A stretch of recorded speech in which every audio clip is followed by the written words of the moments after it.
Things did not go as planned on the return trip.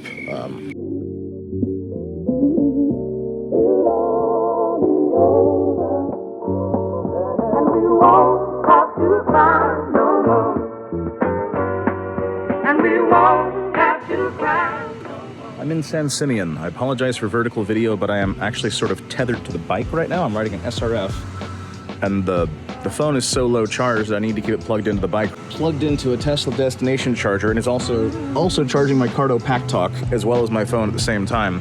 I wanted to see what I could possibly do on the SRF with me legitimately riding the thing on one full charge from Carmel Valley all the way down Highway 1 to San Simeon. I wanted to go to Hearst Castle, but the parking lot was closed. So for the last 3 miles, I was at 1% and rode with hazards on at 25% on the, or 25 miles per hour on the side of the road.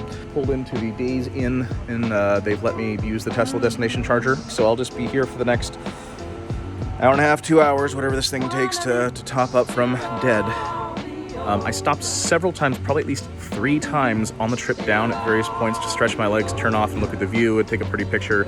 And also because I was curious if the SoC would recalculate as it tends to do, which it did. The first time, I think it jumped 3% when I turned the bike off and on. I was, I think, 48% when I stopped. And when I got back on, it was at 51 or 52. I have pictures of it.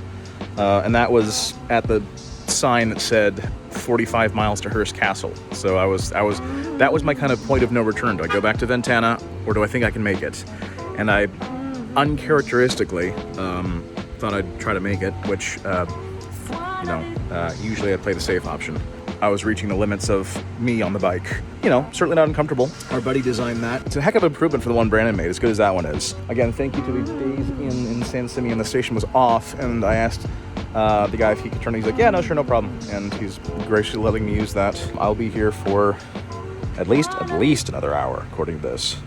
But I don't trust this thing. So I'm taking pictures, and I'll record it every 10 minutes because I'm curious what the actual data turns out to be, rather than Zero's predictive algorithms, which are sometimes less accurate than one would hope. Just another quick thought on this while I'm charging here, because I got little else to do but discuss this. I would expect this bike to get between 8 and 9% every 10 minutes. That's what the math dictates, getting 5.7 kilowatts. The first 3 10-minute blocks got way more than that. Only the most recent one was 8% in a 10-minute period, which again tells me that this bike is severely miscalculating the SoC in the lower stages.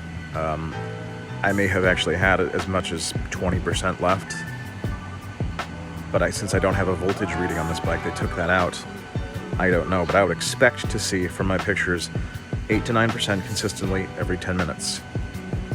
And that's not what I'm seeing, which means something else. It means the bike is giving me incorrect data again.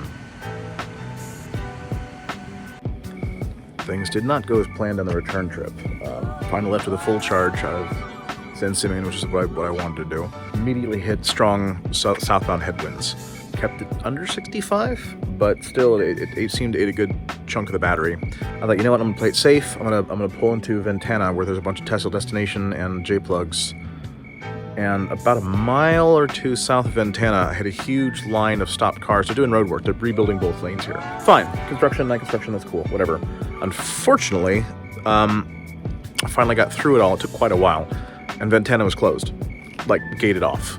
Right now, I'm at the Big Sur River Inn, and the bike thinks I have about 27% state of charge, 28 miles. The problem is reception here is borderline non-existent, and the next closest charging station is at the, I think it's a Hyatt. It's on the Highlands, or it's right next to Tickle Pink Inn.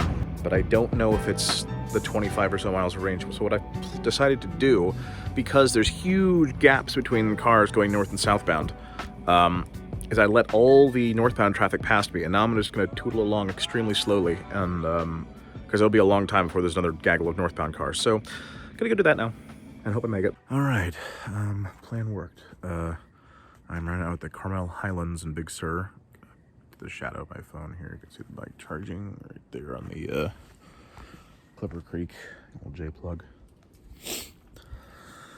As always, the tried and true method with any EV is just drive really, really slowly, turn down the power, turn off the passive regen, and turn the braking regen on, so you just coast down hills and don't squander any, any of your precious wind resistance and rolling resistance on regen. So be charging here for a little bit and head on to back home.